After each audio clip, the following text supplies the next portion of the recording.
किसी भी स्त्री को सबसे ज्यादा अधिक सुख तब पहुंचता है जब वो एक माँ बनती है। इतना अधिक सुख ना तो उसे किसी भी अपने जन्मदिन पर प्राप्त होता है, ना तो विवाह करने पर या फिर किसी भी शुभ अवसर पर प्राप्त नहीं होता है, जितना कि वो स्त्री जब एक पुत्र या पुत्री की माँ बनती है तब उसको उतना सुख मिलता है। लेकिन सोचिए, क्या प्रत्येक स्त्री को यह सुख प्राप्त हो सकता है? कुंडली में कुछ ऐसे योग भी है जिसमें अगर हम ध्यानपूर्वक देखें तो स्त्री के गर्भपात होता है, अर्थात अबॉर्शन जिसे हम अंग्रेजी में कहते हैं। आजकल तो कुछ स्त्रियां स्वयं भी अबॉर्शन कराती है। तो किसी भी तरीके से कुछ भी योग हो सकता है। तो ये अबॉर्शन का जो योग है, भले वो स्वयं कराए या फिर प्रकृति द्वारा हो जाए, ये बनता कैसे है? चलिए आज हम जानेंगे इस ज्योतिष के योग को, जिसे हम कहते हैं गर्भपात योग। स्वागत है आपका श्री ऑकल्ट सॉल्यूशंस में। मैं आपको बता दूं कि हम ये जो योगों पर चर्चा कर रहे हैं वो इसीलिए कर रहे हैं ताकि यदि आपकी कुंडली में ये योग है तो आप इन ग्रहों की शांति पहले ही करवा लें। विधि विधान से जो भी उपाय बनते हैं वो आप करवा लें। हमारा उद्देश्य किसी किसी को भी ठेस पहुंचाना नहीं है। तो वैसे कुल मिलाकर 6 योग है। वैसे तो बहुत सारे योग हो सकते हैं, लेकिन जो मैं बताने वाला हूं वो 6 योग पर हम चर्चा करेंगे। पहला योग है कुंडली का, जिसमें लग्न में यदि मंगल शनि इकट्ठे, अर्थात मंगल शनि का योग युति बन जाए, तो लग्न में मंगल शनि इकट्ठे बैठने पर गर्भपात की अवस्थाएं आती है। अब ये आएगी कब? जब जब उनकी दशा, अंतरदशा, महादशा इत्यादि हो।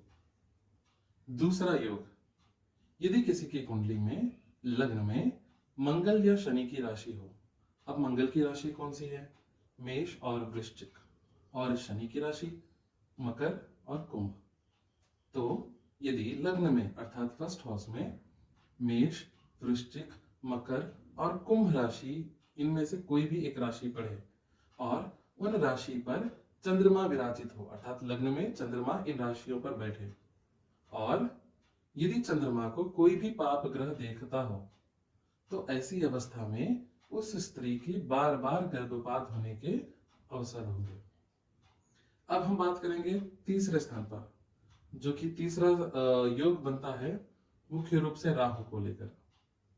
तो यदि पंचम या सप्तम स्थान पर, फिफ्थ या सेवेंथ हाउस में सूर्य और राहु की युति एक साथ हो, या फिर शनि या राहु की युति भी हो, या फिर मंगल या राहु की युति हो, तो इनमें से कोई भी युति पंचम या फिर सप्तम स्थान पर बन रहा है, तो भी ऐसा देखा गया है कि ऐसी स्त्री के बार बार गर्भपात होते हैं।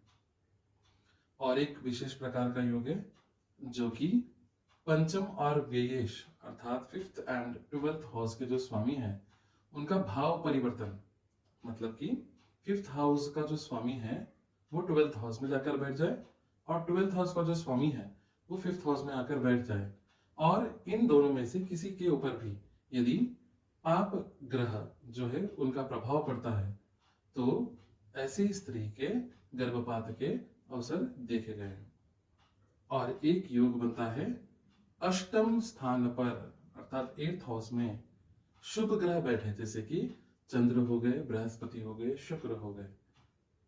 यदि ये बैठते हैं और अशुभ ग्रह जैसे कि शनि, राहु, केतु, ये पंचम या एकादश अर्थात फिफ्थ या 11th हाउस में जाकर बैठ जाए, तो ऐसे स्थिति में भी जो भी स्त्री रहेगी जातिका, उसके गर्भपात होने के अवसर है। सप्तम स्थान पर शनि मंगल इकट्ठे बैठ जाए और त्रिक स्थानों पर कोई भी पाप ग्रह हो, तो भी गर्भपात के अवसर है। तो ये सारे योग तो मैंने बता दिए, और भी अधिक हो सकते हैं, लेकिन प्रमुख रूप से जो मुझे देखने में आया है कुंडली देखते समय वो ये योग है। तो अगर आपकी कुंडली में या फिर आपके किसी भी परिवारजनों की कुंडली में ऐसे योग बनते हैं महिला जातक की कुंडली में, तो तुरंत आपको चाहिए कि उन ग्रहों को जो गर्भपात करवाने में योग दे रहे हैं, उन ग्रहों की शांति पूजा इत्यादि कर्म करवाए जाएं।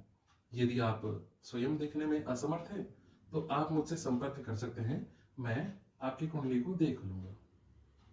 आशा है आप सभी को मेरी ये क्लास समझ में आई होगी, और अगर आपको कोई भी संदेह है, कोई भी प्रश्न पूछना चाहते हैं, या फिर किसी भी विषय पर आप चाहते हैं कि वीडियो में बनाऊं, तो आप कृपया मेरे कमेंट बॉक्स में या फिर मुझे व्हाट्सएप करके मुझे संदेश भेज सकते हैं।